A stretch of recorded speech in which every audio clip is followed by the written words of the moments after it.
Great innovation stories make change possible.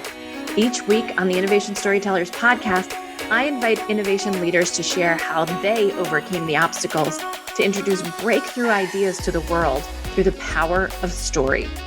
I'm featuring guests from Tesla, TD Ameritrade, Corning, Cisco, Bloomberg, and so many more. Listen in to learn how you can tell a more effective innovation story and change the future for the better. Everybody, and welcome back to Innovation Storytellers. I'm your host, Susan Lindner, and this is a great post-Thanksgiving, back to work, back on the streets edition of Innovation Storytellers.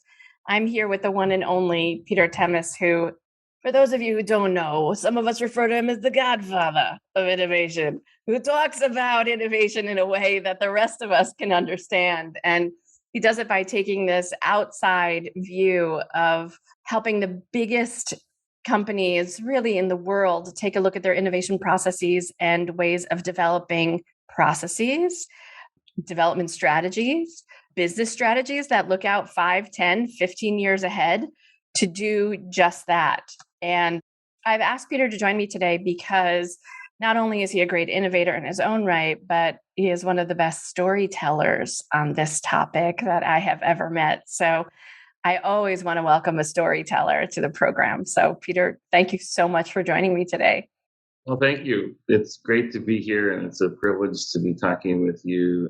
Well, our audience here is a group of chief innovation officers, anybody with innovation in their title, product managers, customer experience, user experience folks. So I know that what you have to share working on these issues for so long is going to be so relevant to them. And I'm sure we're going to leave them with some things that they can take back to the desk, wherever that desk may be, at home or in an office, and begin using it immediately. So tell us first, how did you get into this wacky world of innovation? How did you fall into this place? Because no one chooses this as a straight path, right? Yeah. So really two different strands. One was short-term. So I started the Institute in 2005. Institute for Innovation in Large Organizations, otherwise known as the ILO Institute. Right. And we are generally referred to as ILO. So I was the head of a graduate school. I was the president of the Antioch, New England Graduate School, which was one of 5 affiliated schools connected with the old Antioch College. Ohio, my campus was actually in England. And we were going through a planning process. It was really interesting. I'd been there about 3 years, and we were trying non-Ohio campuses, which all made money and operated with a lot of discipline and very innovative campuses serving mostly adult learners. We were trying to help the undergraduate school, which had essentially crashed in 1973 and been on life support ever since, have a future. I got to see these extraordinarily brilliant people, incredibly well motivated, working for months and months, choosing to do absolutely the wrong thing and just put fuel in the tank and drive that car right into a brick wall. And for a period of years, the college actually closed. Our campuses stayed open. But the question of how does this happen? I mean, in the moment, in the emotional climate of trying to work with people to say, hey, let's not do this, let's think about doing this, it was important to have distance. It made innovation in large organizations suddenly very palpable for me. That was the near term. I chose not to stay there. I chose shortly after that experience to start the Institute, and had a lot of help from Clayton Christensen, from a number of other people who really gave us that kind of momentum. And certainly our timing was very good for innovation as a function was really beginning to mature. What year was that? So this was 2005.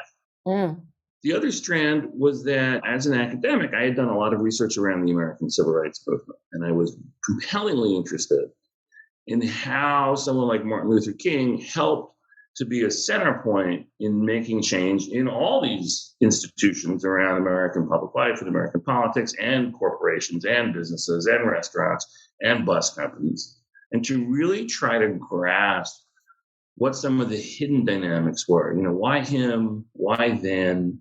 What were the dynamics of leadership that not only would explain that, but to some degree explain everything? So I had that very much in mind. I mean, you know, as a traditional academic with a doctorate from a pretty good school, I knew a lot about that. I had a lot of thoughts about that. I hadn't made the connection. It was maybe 5 years into running the Institute that I realized in some ways, holy smokes, I'm kind of doing the same thing I was doing as a researcher and as a teacher in this notion of change at large. And I would say it's even only 3-4 years ago I began giving myself permission to talk more specifically about the civil rights movement and about as it came up naturally, especially because we're at a moment where innovation broadly really is shifting to a great degree from what we would call transactional leadership or transactional innovation, where innovation leaders are solving known problems for the group, to more of a transformational leadership mode. And what happens in leadership is we typically pivot from being a transactional leader and getting things done that everyone knows need to get done. Like, hey, we want to ride the bus like human beings, right? We want to vote. You build the social capital and the trust in the in-group and more broadly with success in that transactional level. And you can use that capital to then move more toward the transformational kinds of leadership. Transactional leadership is about helping the group get what the group knows it wants. Transformational leadership is about helping the group want something different and better.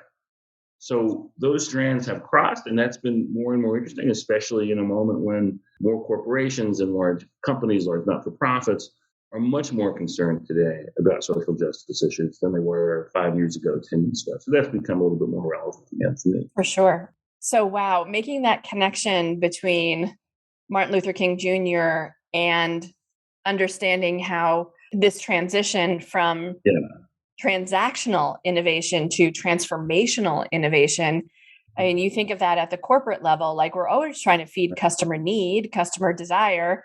I guess Steve Jobs would have said, like, we have to give people before they even know they need it, right? Right. Yeah. And then we transform as a result. We don't actually know what it's going to do necessarily, but there's a transformation coming. I think that's right. And I think on this issue, you can really see with the development of Amazon Web Services, of AWS, how they've kind of migrated up. So the AWS business was really driven by a lot of pull in the marketplace. Firms that knew what the back-end operations side of Amazon looked like sometimes meant former Amazon employees, sometimes meant friends of Jeff. They said, you guys are so much better at this than we are, or the other consultants are. Could you please do this for us? Because we know we need it. We have network operation centers in each run. We have massive scale. Netflix was at that point streaming out a third of the public traffic on the internet. Wow. And that pull brought AWS into this business with a leadership that was mostly great technologists. And then, so this is purely transactional, right? You can do what we're already doing better, faster, cheaper. Then the next level of their leadership, we're more account aligned, right? The intelligence community is the biggest customer, and Netflix is our biggest customer.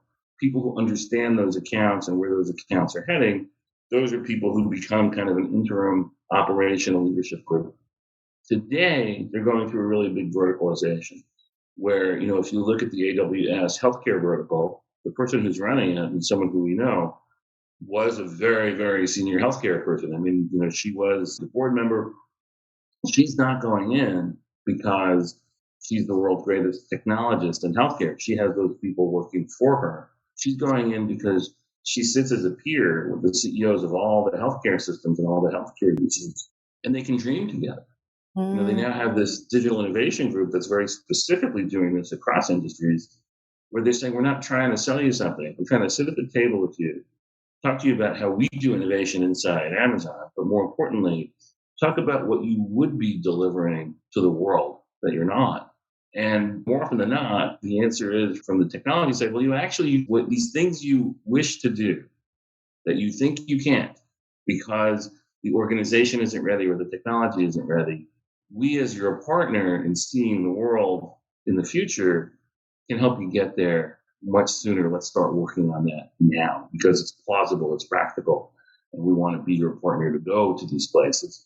That's a really concrete example, I think, of that kind of shifting up the value chain, really, from being very transactional, solving problems you have, to being transformational. Now, if you wake up tomorrow and you're the head of innovation at a multi-billion-dollar company, one of the things you want to do on your first day is not to say, here's my vision, here's the innovation vision, right, which is transformative. You want to say, we need a map of who has what needs that are unmet across the organization. And we're going to use the innovation toolkit to be more creative, to be more efficient, to find ways to use partnerships in the ecosystem and the intelligence that's already woven into the organization, but not yet fully organized or utilized, to bring solutions to folks internally to the problems they already know that they have. That is the right place to begin. You build that capital, and then over time, you can start saying, now let's dream a little more. And you have a track record, you have the relationships, you have that sense of confidence. And it's not just up the org chart. You need that for sure. But usually if you're coming in as a modestly senior exec to be leading an innovation function, whether you're coming in from the inside or from the outside, the C-level folks are neutral at worst, sometimes not, but usually they're neutral at worst. Sometimes they're enthusiastic. You've got your allies up the org chart. It's the people in the middle who are really going to block you if you're not careful. And what you need to do in most cases is help them get where they already are trying to go. I love that you say that, because I've had a lot of incredible chief innovation officers on this program, but thinking about getting started, first day on the job is, let me solve problems at home before I go out to the market. And it's part of the alignment, right, as the new person at the top in that organization, but it's also some very deep listening that takes place about where things are potentially broken, and then whether or not they want the new innovation person to be the person to help solve it. Right. I think that's right. And I hope I'm not being unfair in retelling the story, but one of the absolute best, like top 3 innovation leaders in large organizations we've worked with is now the chief strategy officer at Harley-Davidson. We started working with him when he ran the European Innovation Center for Samsung. And in between, he had this very interesting role at Pepsi, right? So he was head of innovation for the big global beverages group there. That's quite a hop, right? Pepsi, Harley, like these are. And what it has in common is both a sense of, how products get to market, but also, and most importantly, and this is where Lucas is such a genius, understanding almost intuitively how change really does happen at different levels in an organization. So he gets into Pepsi and he really asks a few different questions. This is just based on presentations he's given around the table at our institute gatherings. He comes in and he says, okay, I have to understand things about this culture that I might not know as an outsider first. Number one, what's valued most in this firm? At Samsung, saving $1 billion might be a bigger deal than the next $1 billion in gross revenue. Pepsi is a sales-oriented culture. It's a brand-oriented culture. It's very concerned with its global balance and how the different global markets are doing. So he kind of files that away. And then he says, all right, who are there a lot of in the middle of the organization? Because he was brought in by C-level people who in the middle of the organization don't know me, don't really understand the mandate of this group. And how can I help them solve the problems that they have? How can I help them put the numbers on the scoreboard that they want to put on? And his conclusion was, well, the most important people clearly are the brand managers, a few hundred of those, and the country managers, the national market level, and 150 times 2 times 3, get 2 levels down. So I said, all right, I need to serve those people first. And what he does is he sees in Brazil, Pepsi had bought the most popular coconut water drink in Brazil, Caro Coco, if I'm remembering correctly, not sold or tested in any other market. And he finds 20 other brands that are big successes in at least one market, maybe 2, but not more than 3 or 4. And he takes them across the 20 largest markets. And his goal is to now get in there and test them so he can then take the ones that win and say, look, this isn't a risky proposition. I'm going to go to you as the brand manager and you as the country manager and say, by the way, this coconut water that's killing it in Brazil, they want it in Argentina. Here's the market test. And it's already provisioned. It already has a marketing program. It already has a supply chain. Now you have to localize it. But he starts doing this, a lot more details, and there's some very specific innovation process about how he gets 400 market tests for almost nothing. That's a nice practical kind of toolkit lesson. Nice return on investment too. Yeah, well, and his goal was to generate $1 billion in sales. And he believes that after 3 years, he got there. But one of the things he said when he was presenting this the first time was, with 100 home runs, and maybe 50, 60, 70 of those got to market, but 300 failures, tests that caused close to zero that said, no, this isn't a fit. He said there was no career Pepsi exec who would have undertaken this program, even knowing the huge value of the results, because they wouldn't want to be associated with 300 failing tests. That's interesting. And that's how the innovation leader needs in some ways to remain a bit of an outsider while also building that trust. So what happens next, and this was the plan, is, okay, now I have all these friends in all these markets and running all these brands. Now we can really think bigger, right? Now we can think about changing the delivery truck, where you're mostly selling hundreds of gallons of the stuff with low margin that everyone knows and loves, and you only run around town with a little bit of the high margin stuff that's new and feels risky, but in that truck, this one little shelf makes more money than the rest of the truck. That would have been transformative. That would have been more of a culture change, changing the way we measure success to have a much stronger business. He didn't get there because he zeroed out that function. And what? Like, I just feel like I heard the record, like the needle skip on the record. So he finds these 100 new brands that are going to be absolute market crushers. And Pepsi says, no, thank you. No, he delivers it partly because he was working at the level of the brand manager and the country manager. A lot of those came through the market and were very successful. But he then had that agenda to go from the transactional piece and to go now to the transformational piece. I'm going to pause because I think my dog's about to bark. That's okay. We have dogs on here all the time. Dogs, babies, you name it. I see someone's dropped off a big package. I think it's my wife's birthday gift. Ooh. I'm going to wait till he clears out of the door. There he goes. Good. No barking. Excellent. So the next phase for Luke would have been now going to the bigger transformational level of change. Bigger corporate things were going on. The outgoing chairman, my theory is the outgoing chairman was looking to save money quickly to have better performance for that final year. But I'm cynical. That's my view. And his group was pretty much zeroed out. It's part of a trend that's, I think, super interesting, which is I want to do some formal research on this. We have the data. I want to write this. Huge innovation successes with enormous long-term value that are killed. Not how do you do it, but why do you stop it? Why do you kill it? And I can give you several examples. It's like, man, you just invented the future, and now you're going to declare victory and go home and reassign everybody? Why? Why would you do that? You see a lot of that. A lot of it has to do with personalities. But with Pepsi, it's very interesting. And this also gets to the question of, are we sometimes making that kind of judgment too simply because we're only looking at one leg of the elephant? So with Pepsi, Luke was the third innovation head at Pepsi that we had worked with. And we don't work that closely with him. We don't get credit for this. We get to tell the story. But we worked much more closely with their first chief innovation officer, who reported directly to the chairman. And this woman, Minashri, this is 05, 06, 07. Her role was really to be a storyteller, to really spark the conversation and get people comfortable with what innovation is as a function. And she did that. And she did that for a few years. And that was the agenda. And she moved on. The next person who came in, really interesting woman, got us very involved in the launch of a new transformative product. The first question I asked her as she was integrating us into her project team was, what are the constraints we need to keep in mind that are specific to Pepsi about the culture and things like that?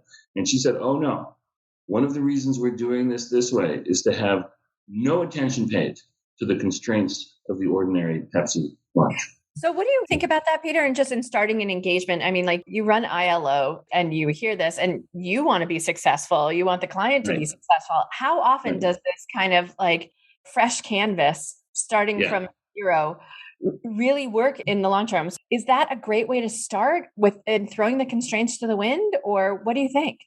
It depends on the culture of the firm. And this is one of the reasons that the conversation we have is sometimes different from the typical Silicon Valley or startup culture. We're talking about innovation in incumbent large, for the most part. Right. Twilio is one of our newest members. They're in a different category. And even there, though, you can see this already. I'll tell you, we saw this with Nike. It was hysterical.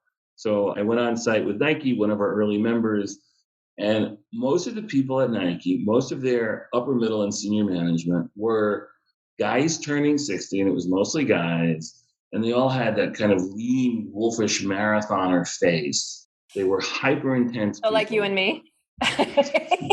They could not comprehend that they were the old guard.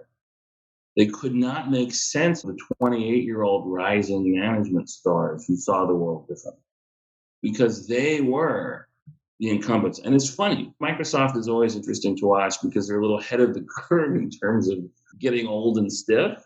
And then you see someone like Satya Nadella, who we admire enormously, right, really figuring out how to change the gears and make them hyper competitive again, and certainly with Azure, they're kind of killing it at a very large scale.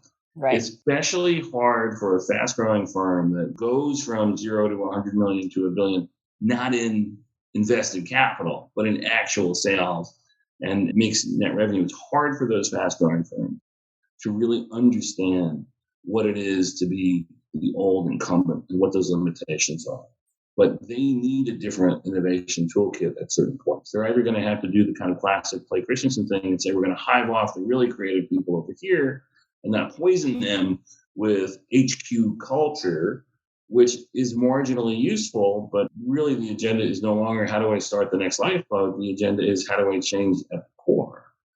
Except the under 30-year-old company run by some folks who were founders or close to it has a lot of trouble believing that they need to change it. It's like asking Mick Jagger, right, to stop singing his greatest hits. I mean, like, you can't even imagine going to a Stones concert like that. So take us back to Pepsi again. So you start off with this blank canvas, and then what happens? Yeah, so this was the second project. What happens is the project is squashed because of the constraints of Pepsi being Pepsi, right? It was brave and smart. And this was not an outsider brought in. This was someone with, I think, 7-8 years and respected, given this project, because she was viewed as a leader who was also super independent. It didn't work. I don't blame her. She's great. And we've kept in touch with her. But I think there was a little bit of political realism that Luke carried with him when he came to Pepsi. And it was only because management begged her not to focus on the constraints. But of course you have to focus on the constraints. Of course. It's like gravity exists. We can't really ignore it, right? We can't throw it all away. I was going to say, I think this is a lesson for our audience too, is can we really do this blue sky dreaming innovation when we realistically work in a political world, in a company that has realistic constraints? And are we better off putting that on the table? And then if that is the case, how do we get to the moonshot? How do we get to the crazy, amazing ideas? And there are those moments when things become possible. And really the best large organization innovation leaders speak both languages. And they're not going to jump ship if they don't get their big goal materially on the way in 3 years, because they also like what the incumbent does as an incumbent. They also like working with relatively staid people who are creative and are successful. But they're also madmen and madwomen at the same time. And they have a notion of which personality works. I'm a big fan of Walt Whitman's poetry. When he was accused of being filled with contradiction, he wrote in this lovely poem, he said, do I contradict myself? Very well then. I contradict myself. I am large. I contain multitudes. The best innovation leader has those different facets to his or her personality and management approach. And it's very much like teaching, right? You can look at the 3 critical modes of teaching, and I'm a fan of Mortimer Adler's model. He said, some teaching is seminar style, some is lecture style, some is coaching. And what I learned as an educator and leading educators was you're always tempted to embrace and elevate the teachers who are the best at one, or even best at all 3. But it turns out the teachers who get the best results are the best at understanding when to switch modes. You're giving a lecture, and or even better, you're doing a group discussion and say, oh, guys, I think discussion's going to go better if I tell you 3 things about the Civil War board that it looks like you don't know. 1, 2, 3. You don't make it a game. Now you've switched from seminar to lecture, now back to the seminar. And at one point, you may need to lean over someone's shoulder and look at their work and give them that kind of coaching. But it's knowing when the moment changes rather than following the lesson plan. As a corporate leader, as a large organization leader in the nonprofit world, it's much more having that intuitive sense. And it's intuitive, but it's built by experience and by understanding the climate around you. Having that intuitive sense, now I can push. Today, I can go a little harder and a little faster. Yeah, one of the great names in innovation, Alphaeus Bingham. So, wonderful guy, PhD chemist out of Stanford, 30-year Lilly employee, known, trusted, had been running large chunks of their global innovation group, worked out of Brussels for years. And for what might be one of his last assignments with the trust of the chairman, he's asked to investigate whether to start a venture capital group. So this would go back to mid to late 90s. And he creates ultimately not just Lilly Ventures, but E.Lilly, E.Lilly, which is funny because Eli Lilly is the full name of the company. And when you get to know Alf, and through these groups, they spun out half a dozen businesses that became very big businesses, including the big open innovation platform center, which we had a small role in helping to support. So you get to know Alf, and here's what you realize. He's a motorcycle guy. He's a Harley guy. In his heart, he's not really, in his heart, fully and completely just an Indianapolis-based senior vice president with a PhD. He also wants to get out there. That's who he is. And one of his biggest challenges that would have stopped everything was to get the chair and the board to agree to a compensation model, which would mean one of the principals in Lilly's venture capital group could make more money than the chairman, depending on the year. And that's how VC works. So the question is, do you want to be a VC or not? It's okay if we don't, because Alf would have been really happy running a lab with 1,000 MD, PhD scientists till the end of his career. But he did this other stuff in part because he spoke both languages. And more importantly, he could feel like the way you can feel barometric pressure, right? You can feel that the fish are going to bite over there now. And it is intuitive, but what we look at as intuition is really reading signals that sometimes even we aren't fully aware of, but we're sensitive to them and we're reacting to them. Hey, it's Susan here. Like what you're hearing so far? Make sure you never miss an episode by clicking the subscribe button now. This podcast is made possible by listeners like you. So thank you for being here. Whether it's your first time or you're 10 episodes deep, if you want to learn more about me and the work that I do with innovation leaders, head over to susanlindner.com for more information. I'm always open to a conversation to learn how I might better support you. But for right now, let's get back to the show. Yeah. Well, let's talk a little bit about that mindset and intuition, because there are some basic, I don't want to call them skills. I would rather call them attributes, I think, of great innovation leaders. And while we were talking, it's great if you have one person who's capable of making those shifts constantly. But more often than not, don't you find their whole innovation teams or two Neds in a shed who've built some incredible idea, the Hewlett and Packard, Steve and Woz, Gates and Steve Ballmer, right? I mean, when they were kind of getting there, it seems like you have this Laurel and Hardy, I'll use comedy analogies for the moment, but who really kind of, they oscillate with one another and they refine that innovation process. And obviously it's easier in a startup than it is when you're already a behemoth, but doesn't it take more than one to tango? Maybe. There are two challenges, I think, with that kind of observation. Number one, we have that survivability bias where we read history backwards. Mm-hmm. So 20,000 pairs of two guys, two gals use that model and all but one fail, and we pay attention to the one who succeeds. The model might be necessary. It's certainly not sufficient. And I don't even know if it's necessary. I mean, Zuckerberg is a really good example of, love him or hate him today, an extraordinary example of the founder and entrepreneur who turns out to be, again, there's legitimate criticism of him, but look, judged by the money, one heck of an entrepreneur. And Bezos, I would say, is exactly the same.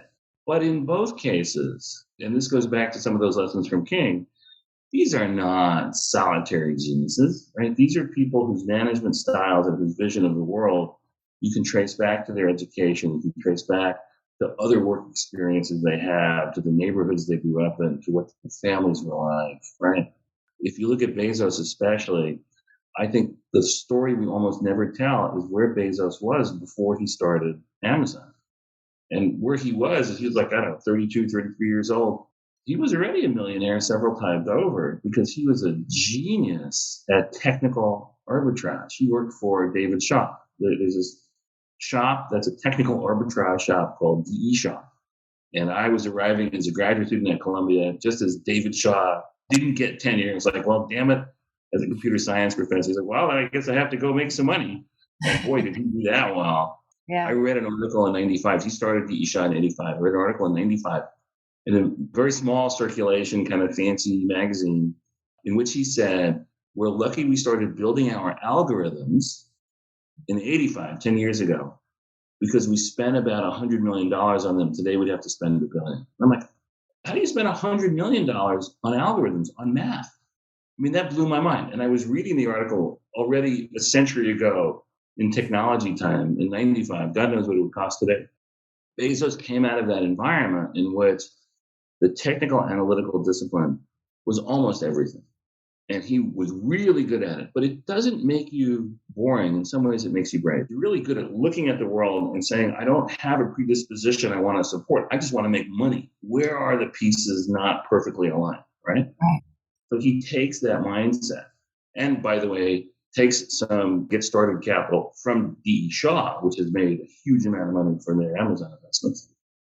And that's a big part of who he is. He talks about wandering and being open, and I think he means it, but you have to understand who this guy is, where he comes from. The slice of management that's the wandering and being open part, the slice that isn't suitable to strong analytics, is pretty small, I think, in his world. So I think what you're saying is there is a lot of historical bias in how we look at these innovators and what they have to do when they arrive on the scene. What's the difference between starting your own and trying to do this within a giant organization that is already a battleship that you're trying to convert at least some part of it into a speedboat, right? So that it thinks differently and it behaves differently and in alignment with the values and everything else that the company needs to do. But that mindset shift is massive. And I know I've heard you tell this story, and I think our listeners would love it too, is maybe not having a white canvas, but certainly recognizing possibilities. And I'm inspired always by the story you tell around Roger Bannister. And I'm wondering if you can share that and how that conforms to, or what, or maybe opens our minds about how we need to think about innovation. Yes. So this is 1953, and it's a story that people tell to prove different points. It's a little bit like the Bible or Einstein. You can find a lot of different meaning in there. What I see in that story, the most striking thing for me, you have this effort very much valued by upper class Brits, especially who are inhabiting men's clubs in the far-flung parts of the British Empire for 100 years. They're asking the question, can man run a mile in faster than 4 minutes? Or is that like a hard stop engineered by God limit? And people were funding the fastest runners they could find in the world. And, certainly others must have done it, but it hadn't been recorded. And effort after effort after effort, so much money spent, so much time spent. And suddenly in 1953, this skinny college kid who winds up becoming a physician, Roger Bannister, gifted, very disciplined, he does it. And the world learns this. The news spreads. Breaks the 4-minute mile. He runs a mile faster than 4 minutes after 100 years of concerted effort by lots of different groups. And the next person to do it does it about a month later. And the next person to do it does it weeks later. 3 people do it. And today there are about 1,500 people who've recorded running a mile faster than 4 minutes. So what happened? I mean, something happened the day after Bannister's story went out into the world. And it looks like humans got faster. It wasn't the technology. It was the narrative. The story, he did it. People began finding that what they thought was the hardest they could train still had a little juice in it. They found that the creativity of what to wear, how to have with Bannister, it was 4 people pacing him, each doing a quarter mile faster than they could each do a full mile, right? So there's that cooperative, supportive element that people talk about a lot. But I think the importance of the story, A, is how much stories matter. But we have to notice a few things about that story in terms of trust, which is very relevant to how technology is changing and how social media influences brands and corporate growth. The qualities of that story that I think are most important are, number one, it was true. I mean, it wasn't just a story. It was the thing that happened, right? It was also verifiable and verified. You had reputable people with reputations for being honest and telling true stories, telling the story. And it was repeatable and repeated. Those are super important. So when you're, Unilever and you land on the notion that trust is different from millennials, which is something that we're very confident is actually not the case, and you start looking at how you create trust online, you're tempted to focus too much on the story. It's not that the story isn't the center, but it's that engineering the story rather than engineering the experience, the promise, the event that the story tells is a mistake. The story is that powerful lead point, and it does make change, provided that it's based on true, important, verifiable, honest experience, of the most extraordinary kind. And finding that balance is something we see a lot of firms struggling with today. So it's first off, someone actually has to do the impossible. I mean, this example starts with the premise that I refuse to believe what has been empirically true. Yes, although a lot of people have refused to believe that, right? So take the Bannister story. Hundreds of years, hundreds of teams, hundreds, thousands of runners making this effort. I think that they can do it, but the way in which they think they can do it changes once someone's done it, right? The story of Bannister's success just gives them a slightly different context. Think about what it means if you're interacting with a brand online. When you see the emotion, when you see an expression of someone whom you identify with or whom you know and trust through social media, and you feel that joy coming through the screen. For me, it's usually a family member, a good friend, and there are those moments when I can feel it. And that is so powerful to me. It doesn't have to be a once in a century accomplishment. It can be as simple as a feeling. And to be able to capture that and communicate that, and not just in a family interaction, but at scale, that's part of what makes art so important. And that's part of what makes the best TV commercial you've ever seen more than a TV commercial. There's art to it. So it's funny, while you're talking, I'm thinking about all the videos I see on social media of like a service member coming home and surprising their kid. Right. And think whatever you want about the military, foreign engagement, war, peace, what have you. Yeah. There is nothing that will bring a tear faster to anyone's eye than seeing that reconnection and that joy, right? And I have to tell you, sometimes it's more artful than others. And sometimes you can see that it's a little fake, right? So when you look every so often, if I'm bopping around online, trying to be the old interloper to understand how this nonsense actually works, I'll see the thing. It's like, how do people believe this? You can understand why. That there's a promise, and usually you see the headline teaser is so good, and the framing of the narrative, who's there and how they look, is so compelling. But then as it unfolds, if you have experience of the world, you're like, yeah, this isn't really too contrived. Yeah. Too contrived. And yet there's a market for it, right? In the same way that hucksters can make a lot of money. The con man's handbook begins with the notion that if someone doubts you, multiply the potential reward by 100. It's like, I think this guy's wrong, but whoa, if he's not, I'll have this much. It's very much about tending to both the principles that you really do believe in, what you really do value. If we're talking about communicating in a way that creates positive change and supports innovation and tells the stories that are true, that help people do more and do better than they thought they could in that transformational mode. But it's also about helping people have the filter. I mean, it's not telling a nonsense story, but it's also creating a context in which the nonsense story has less currency. And the internet, by and large, even though it makes nonsense travel faster, I think inevitably, because it's about information spreading more fully to more people, there are a number of really good economists who talk about this. Michael Spence at NYU is someone we've worked with. And he just elegantly says, look, when you get closer to equilibrium, which among other things means everyone has access to all the information in the world in an economic sense, the closer you get to an economic equilibrium, when you have fair competition and fully informed people making decisions, the less valuable marketing is and the more valuable investment in quality. And I think the internet both makes nonsense travel faster, but informs more people more fully. And in the long run, we're in a moment that should be probably more hopeful than it is. We have a lot of information panic. Yeah, well, unfortunately, it doesn't really take into account that we as humans gravitate more toward lies and negative information than we do toward the positive. So in theory, you can have equal quantities of content, but us humans are always going to gravitate toward the salacious, the untrue, I think that's true. What I like about economic theory, what I like about this idea of equilibrium, is it supports this mildly libertarian notion that the cure for bad information isn't restraint, but it's more information. That's right. In the same way that civil libertarians forever have been talking about how the cure for bad speech isn't limiting speech, it's more speech. I'm a big believer in that.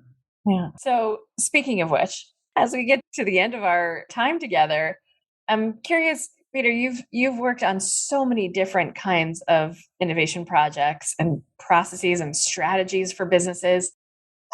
What advice do you give to innovators at larger innovations to help them get the resources, the runway, and the recognition they deserve? Yeah, what a great question. I thought it might have been going somewhere else. It still may. Yeah, and I can tell you, we did a lot of work with Monsanto in their final years as an independent firm, and we've worked with Bayer since Bayer bought Monsanto. And they didn't buy Monsanto because Monsanto failed, but Monsanto's leadership, very R&D focused firm, was asking the wrong questions. So we kept getting as a research assignment variations on the same assignment from them, which was how can a very influential R&D function in a big company navigate the transition from a product orientation to a customer orientation without losing its staffing budget, real estate, and institutional sway. It's like, guys, wrong question. Mm-hmm. What they really should be asking is, because the climate of the firm is shifting more toward a consumer, a user, an end value emphasis and away from creation, product development emphasis, how can we, the R&D function, best provide more value to the customer? How should we be thinking differently as we look at that? And what it means is you should sell your R&D headquarters buildings and locate more R&D folks at the edge of the organization, ideally, if not with your sales organization, maybe inside your client firms, maybe inside, if you're developing health-related products that you're going to ultimately bring to market in one of your divisions to college students, get out of your R&D silo and build a lab inside a college dorm, for goodness sake, and make your people go to work there every day if they have to go to work every day. The question needs to be much more focused on value rather than the sway that we have. And indirectly, you rebuild a different and better kind of influence and stability by doing that stuff well, right? So I am always more interested in how the great innovation leaders deal with constraints after they accept them. And we talked about Alf Bingham. Alf has this very elegant little comment. He says, what you really need to do is pull the risk and the failure forward and push the budget back. So don't try to get the budget so you can fund some good experiments. Figure out what experiments you can do. Figure out what experiments are already going on and paid for, and use them to mark the field. So you don't ask for money until you know it's really likely to succeed. And that's different from the kind of de-risking nonsense that you hear all the time. Mm-hmm. When you say you don't want to ask for money until you're likely to succeed, it doesn't mean that your experiments need to be likely to succeed. You need to do them tight constraints and little or no money and let them fail in that clean environment before you bring in the corporate nonsense of needing to fund, needing to have a place at the table, and all that kind of thing. The ultimate best practice for innovation in large organizations, that everything has changed except for this and one or two small things. It's this idea of systematically lowering the cost of failure. The large organizations that are really good at innovation in different places across the firm they systematically lower the cost of failure. They fail a lot. It's not that they fail less, it's they fail a lot more with little or no impact when they fail other than the learning. That's how you find your way. And it's lowering the cost of failure in terms of time, in terms of money, in terms of brand risk and reputation, and in terms of the political risk for people inside the organization who affiliate with these projects, most of which aren't going to work. So we talked about resources, we talked about runway, right, which is timing to actually do all these experiments that fail. Right. And then what about recognition? I mean, I find so often with my clients that as soon as the sales team and the marketing team and the engineering team that winds up scaling the innovation get a hold of it, everyone's forgotten about the guys who do it. It's kind of like, oh, it's the NIH who actually makes all those amazing pharmaceutical products that wind up getting commercialized by the guys that today. So how do we help them get the recognition they deserve? Well, I think you're an expert in that, aren't you? Yeah. And having some of this is blocking and tackling better communication. It's amazing to me. I'm a graduate of the State University of New York's campus in Binghamton, New York, and I have a bunch of graduate degrees from Columbia University. And much as I love Columbia, and I've given to Columbia, they don't need my money. They don't. The students at Binghamton really need my money. I mean, that's an institution that I think changes the trajectory of lives systematically much more. And I get the online magazines, I get the communications, and everything I get from Columbia, I'm like, man, I want to be part of this club. This is great. Everything I get from Binghamton, I'm like, oh my God, why are they not doing a better job telling the story? The same is true. You look at the R&D or the innovation group newsletter, you look at their internal comms strategy, it's usually terrible. And then, down the hall, you have some of the most brilliant storytellers in the world working in marketing, working in strategy, working in executive relationships, working in board communications. This is where you get the highest quality. Have you been inside firms like this? It's like you've got the world's greatest genius in telling the story about your strategy, and they're pointing completely inward to the board because the board's opinion is most valuable to the CEO and the CSO and the CFO. And those people pay your salary. And the customers over here, they get something pretty good, I'm sure, but something better stays inside. Okay, so now I'm going to put you on the hot seat and ask you the questions that I ask all of my guests here on Innovation Storytellers. So if you could have invented anything from the time of the advent of human history, what innovation strikes you as the greatest of all times? You've probably heard this before because it's almost a cliche, but I think it really is true that the toilet is right up there. I was in a program at INSEAD years ago with a guy from, I think it was called the World Toilet Federation out of India. And I mean, you start... They're part of the Marvel universe, is that right? The World Toilet Federation? What was so hysterical is I made some reference to the World Toilet Organization. He was like, no, we are not the world. It's like Monty Python. We're not the World Toilet Organization. Those phalanges. We're the World Toilet Federation. Federation, damn it. The toilet words, yeah. But I mean, really, in terms of low cost and great impact, and that's the kind of thing Gates has been really good at with the Gates Foundation. They're very consistently looking at, with some notable exceptions, where will the smallest investment do the greatest good, given that all life should be viewed as equally precious. All human life is equally precious. So the toilet's right up there. I'll tell you what I'd like to invent now, and if I had a lot more time and money and expertise, that's my next question. Yeah, would be desalination. I mean, water is such an issue. Something like 4 million children die ultimately of dehydration and diseases that lead them to be dehydrated that have a lot to do both with lack of good fresh water and the impact of drinking bad water. Go right back to this toilet question. We're probably very close to the kinds of breakthroughs. Right now, you can look at half a dozen big research-oriented firms that can get you a pretty decent desal plant in the back of a pickup truck that can serve a few hundred people. When that gets to be 1/10 the size and 100 times the capacity, which is the pathway you can predict, we're going to live in a much better world. So it's basically going to be a drained ocean with just plastic waste in it. Is that what I have a future to look forward to? The plastic waste thing is really interesting too. And again, there's a lot of flourishing of creativity there. I'd like to see, I haven't done this, I have just some fragments of what smarter people than me have identified as some of the answers. I'd like to see where the biggest impact is. The thing about plastic in the oceans is when you look at what we know about the net impact of plastic in the oceans, It's ugly. It's unpleasant for us as humans to look at, right? We feel embarrassed. It kills what are often referred to in the environmental world as large charismatic mammals, right? It's like, why do we save the whales instead of some of the other creatures? And I'm all for saving the whale. Go We are plankton. drawn, yeah, we're drawn to large charismatic mammals, which is why the mountain lions get more attention than the little tiny bobcats. I don't know. I mean, look, plastic in the oceans is bad. Shame on us. We should do a lot better with it. But it's interesting that that's the sexy challenge.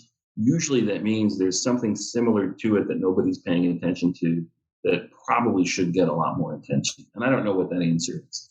Yeah, it's probably overfishing period of just our consumption of So fish, that's right? And right. dragging And nets across the yeah, bottom of the ocean and sure. killing everything there. Yeah. So now look at the political complication of that. Now, if we make that our agenda, suddenly we're fighting everybody from the Laplanders to native tribes that have a different approach. And that's so nasty and requires such deep effort, consensus, and compromise that we'll just go clean some plastic out of the world. That way I can also show, I can measure how many tons I've taken out. And it's good. I don't mean to demean that at all. I just mean to say, whenever we have that story that everybody wants to tell about doing good, whenever it makes us feel good as do-gooders, there's probably something wrong. We probably need to find the one that's harder to do, because usually that's where you get more impact per hour, per dollar, per unit of effort. That's just been my experience. Okay, last question. What would you love to see invented that irks you every day that it does not yet exist? What do you wish were here that nobody has figured out yet? Oh, man. It's funny. All the answers I have are things that really kind of are here. They're just not mature. They're just not accessible. What's not there is really the kind of education and habit to make things easier and better. I've run schools, I've run companies, small companies, and this will drive my wife crazy. If you take me to a wedding, our daughter just got married, and the caterer set it up. Now there's a line at the table, and the table is up against the wall. I will walk up to the table and pull it 4 feet away from the wall and tell everybody you can use both sides of the buffet line. My wife finds this embarrassing because I'm not accepting things as they are, but I have these consultant goggles on, and I'm like, this is the easiest thing to fix. We should not make people wait online. I would like to invent the app on your phone that lights up when you do something wrong. And it says there's a better way. Whatever it is you're doing, there's a better way. And it ripples out. And Tim Ferriss on steroids, right? He's just like shows up in an app like, do you know if you did your reps this way as opposed to right. this way? Exactly. Stronger in half the time. Yeah. That's exactly right. Yeah. My biggest pet peeve, the thing that I wished I had invented that I didn't, were Amazon's bags of air as opposed to packing peanuts. Do you know, every time there's a plastic bag filled with air, right. Look closely, you'll notice that there are patents on bag o air. And it absolutely enrages me that I couldn't figure out bag of air. Yeah. And that is my anger fueled moment of innovation, that somebody else got to go like, open bag, put air in it. I'm going to be a billionaire. Yeah. And then we'll have somebody fishing it out of an ocean in not too distant future. Yeah, that's the right. A packing peanut, if we're honest. Yeah. Well, I'm an optimist. I think you can't do the work that I do without being an optimist. Amen. And even something silly like the efficiency of where the table is. You know, I grew up in New York City, driving and being driven around, and there were tolls everywhere. Right. And it was the biggest, dumbest thing. And that problem has largely been solved. Now, there are social equity issues, there are million, but the idea that you're going to make 100,000 people stupidly wait in line, you're going to create a cost of $1 million to collect $10,000 in revenue. That problem has largely been solved in the U.S., and I think that's fantastic. I still remember the agony of trying to get the coin in the basket, or having your friend who's sitting shotgun next to you try to throw it over the car into the basket. Well, I've been binging on a rewatch of The Sopranos lately. And in that opening montage, I don't know if you know it, they've got Tony Soprano driving through one of those old toll booths where you throw the coin in the big, ugly basket, side view, smoking a cigar. And that's my father. He looks like my dad. It's like me. But I sat in that front seat next to my dad when he did that 10,000 times. Right. And it's technology driven, but it's really the will to be more efficient and the voice of the people that's made that change. And that's a symbol to me of good times ahead. Right. And I always thought about the mundane agony of being the toll booth taker. Would there not be a better place for this wonderful human to be as opposed to inhaling carbon monoxide, right? Yeah. And standing there on their feet 10 hours a day collecting quarters. Right. That would be a really interesting social experiment. You can do this. Yes. You can find 1,000 formal toll takers. Where are they now? You know what? I'm going to put that in the brilliant hands of the ILO and the New York Freeway Authority, because I think that'd be a perfect research project. Turnabout is fair play. There you go. There's only so much one anthropologist can do. Peter, thank you so much for joining me today on Innovation Storytellers. I know all of our audience is really going to love this, and some incredible takeaways about how we need to think about innovation in this next go-round. Thank you so much for joining me. Now you might be asking, Susan, why innovation storytelling? Well, the truth is that an innovation story told well not only breaks down communication barriers so you can drive change and new growth, but it also helps other people remember and champion your work. And it propels your best ideas forward faster to secure you the runway, resources, and recognition you so richly deserve. In other words, stories are memory-making devices that significantly reduce the time it takes for you and your innovation to be understood. But like many leaders, you probably never got the memo that storytelling skills would be central to your success. Well, I've got some good news for you. It's not too late, because I've got you covered. Whether you need an expert to come and speak to your innovation leaders, you need training in the art and method of innovation storytelling, or you just need the support and guidance of a consultant who can get you where you want to go in less time, visit www.susanlindner.com today to learn more and to set up a call to discuss your needs. I'm so looking forward to connecting with you and to helping you tell a great innovation story. If you liked what you heard so far, don't forget to subscribe so you never miss another episode. And leave us a comment. Tell us what you think of this episode. We'd love to hear from you. And if you didn't like what you've heard, just forget everything I've said.